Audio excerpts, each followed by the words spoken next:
Bismillahirrahmanirrahim. Elhamdülillahi'llezî nevvere kulûbena bitilavetil Kur'an. Vessalatu vesselamu ala Resulihi Muhammed ve ala alihi ve ashabihi ve ummetihi ecma'in. Бүткүл аламдардын жаратуучусу болгон Аллах Тааланын затына чексиз мактоолор болсун. Жана анын элчиси сүйүктүү пайгамбары Мухаммад Мустафа саллаллаху алейхи ва салламга салам жана салаваттар болсун.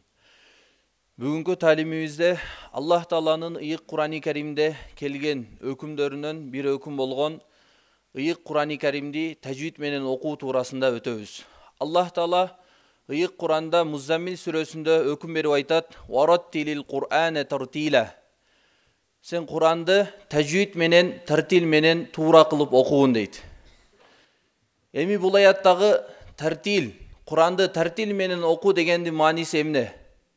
Bir жолу Али бин Абу Талиб радияллаху анхудан адамдар сурашат, тартил деген эмне деп. Ошондо Али бин Абу Талиб радияллаху анху жооп берип, "Хуа таджвидул хуруфи ва ма'рифатул вукуф".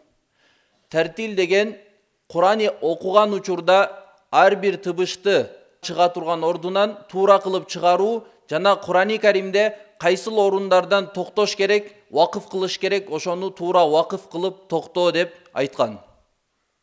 Жана Тафсирул Байдауи китебинде имам Байдауи рахматуллахи алейхи тартил деген сөздү ай жаввидуху тажвидан, тартил дегени сен ошол Кур'анды тажвид менен окугун деп тафсирлеген. Ал эми тажвид деген сөздүн мааниси эмне? Тажвид деген сөз бир нерсени кооздоого айтылат. Ал эми терминдик мааниси адам баласы Кур'ан окуган учурда ар бир тыбышты өзүнүн чыга турган ордунан, махражынан чыгарып, анын сыпаттарын эске алып. Сыпаттарын эске алып деген, мисалы кээ бир тыбыштар жоон болуп окулат. Мисалы то, коф. А кээ бир тыбыштар ичке окулат. Мисалы б, т. Ошол тыбыштардын сыпаттарын эске алып, Кур'анды туура окууну биз тажвид деп айтат экенбиз. Жана Шах Абдул-Азиз Дехливи рахматуллахи алейхи тартил туурасында өзүнүн китебинде мындай деп тафсирлеген. Тартил деген сөз Кур'ан окуган учурда тунук кылып, түшүнүктүү кылып окуу. Ал эми шариатта 7 нерсенин биригүүсүн биз тартил деп айтабыз деген.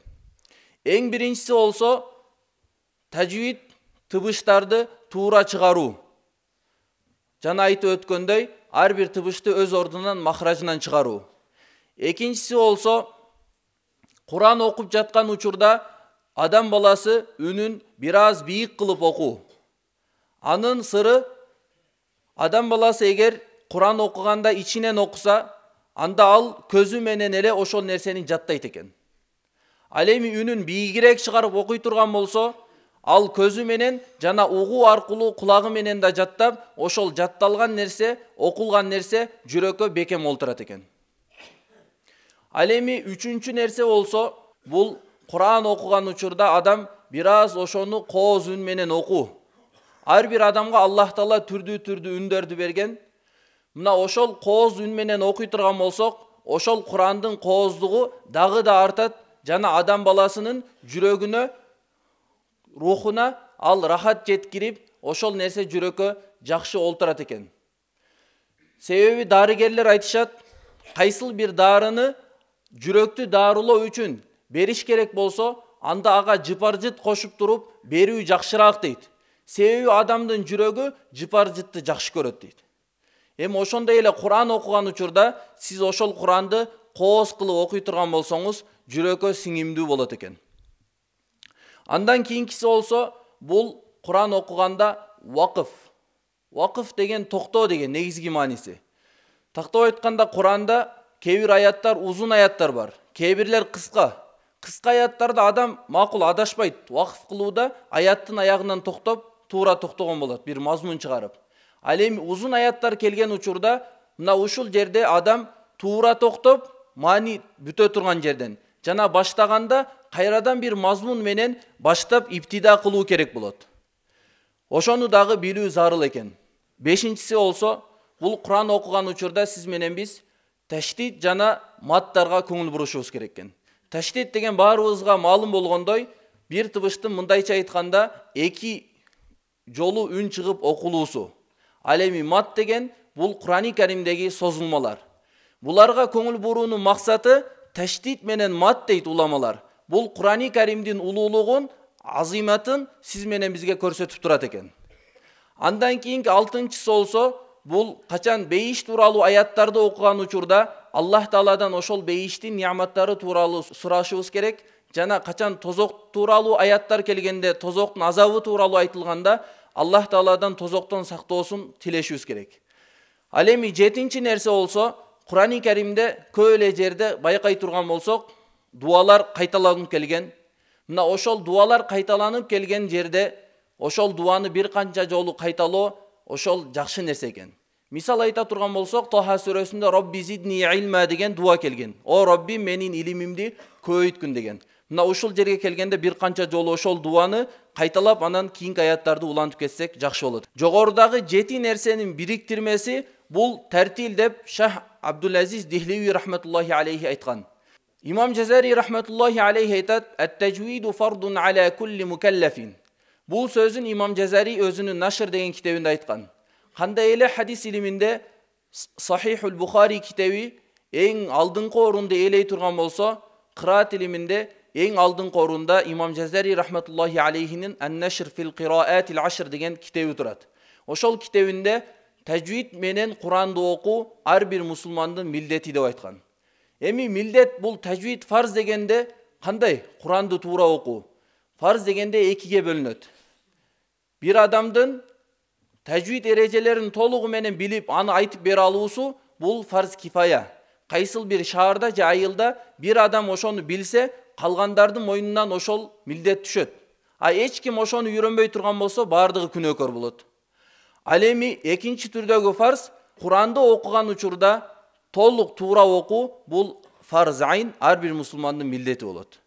Бул тууралуу өзүнүн ырсаптарында Имам Жазари айтат: "Вал ахзу бит-тажвиди хатмун лазиму ман лам южаввидил Кур'ана асиму."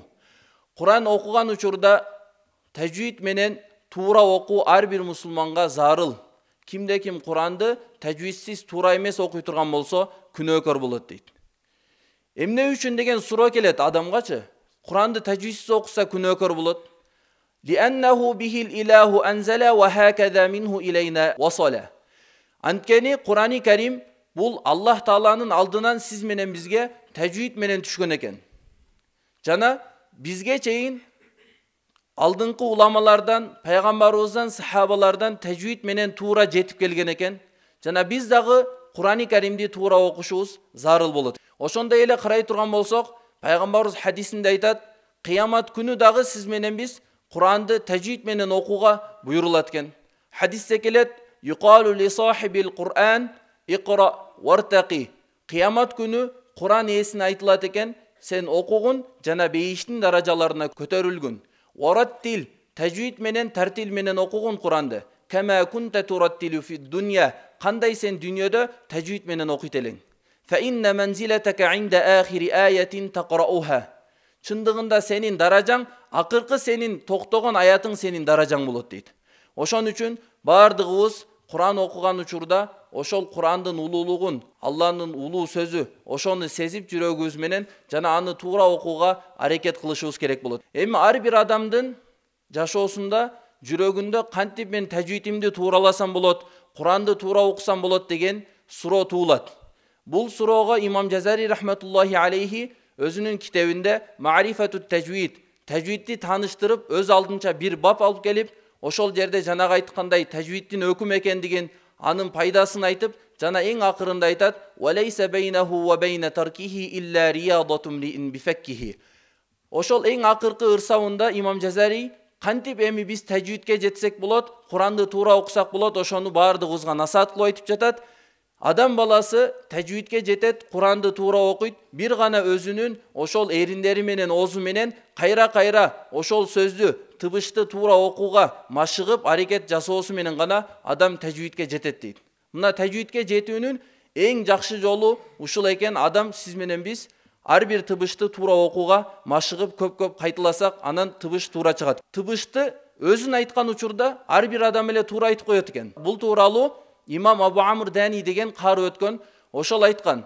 Тыбышты жекече айта турган болсок, мисалы б, та, же айн деп өзүн айтсак, ар бир адам эле аны туура айта алат дейт көпчүлүк адамдар. Маселе качан Кур'ан-ы Каримде сөздөрдүн ичинде тыбыш келген учурда ошол жерде адам ката окуп алат. Башка тыбыштар дагы биригип келгенде. Мисал айтсак, Али Имран сүрөсүндө фемен зухзиха анин нар, ха менен айн келди чогуу. Бул жерде чыгаруу адамга кыйын болот. Ошон үчүн тажвид тезирээк, батыраак, жакшы болуштун дагы бир жолу дейт Абу Амр Дани рахматуллахи алейхи.